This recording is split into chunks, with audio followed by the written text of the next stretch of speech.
Patient transport po. Oh, transport. Yun po yung, Ambulance, opo, patient, yun po yung dinadala ang transport. pasyente, Dinadala. Opo. galing sa, usually yan yung inuuwi. Usually humihiling yung mga galing sa ospital, tapos iuuwi na sa bahay, o kaya ililipat sa ospital. Pero mas common pa rin yung iuuwi sa bahay. Okay. Yun lang po, hindi lang susulat din dito po sa amin pong Assistant General Manager na lang po yun, hindi na sa GM. Kahit sa AGM na lang po. Yun po yung aming AGM ay sa charity sector, si Attorney Laro Patiag po. Yun lang po ang susulatan niya. Tapos kung mga requirements lang po namin, kung sakaling talagang gusto ninyo ay yung pong medical certificate lang. Okay. Siyempre, clearance lang po doon sa hospital. Siyempre, dapat madali po kayong kukunin. Wag lang po yung mga pasyenteng yung hindi lang natin madadala. Kasi po patient transport lang po to, hindi po to ambulansya.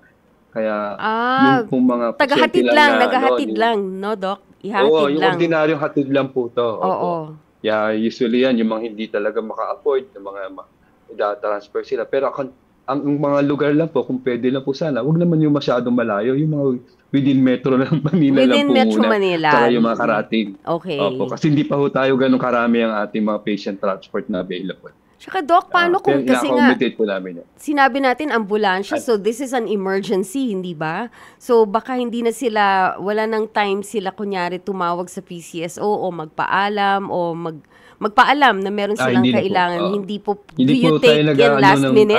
Nag-accommodate. Hindi kayo nag-accommodate. Dito yung mga talaga emergency po. Yes. Ano lang po to, yung talagang transport lang naman po. Hatid lang po to. Hatid from, kunyari, linawin natin, Doc, ulit yung hatid. Mula sa ospital papuntang bahay o mula bahay papuntang ospital?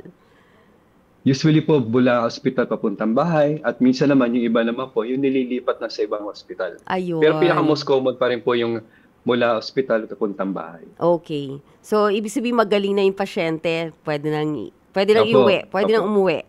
Mga kapatid, Cheryl Cosim po. Dito na tayo sa totoo. Dito tayo sa True FM. Mag-subscribe and follow po sa ating social media accounts. Hanapin lamang po ang True Network PH. Siyempre, kompleto yan. Nandyan po kami sa Facebook, sa Instagram, sa X, YouTube, TikTok, and podcast.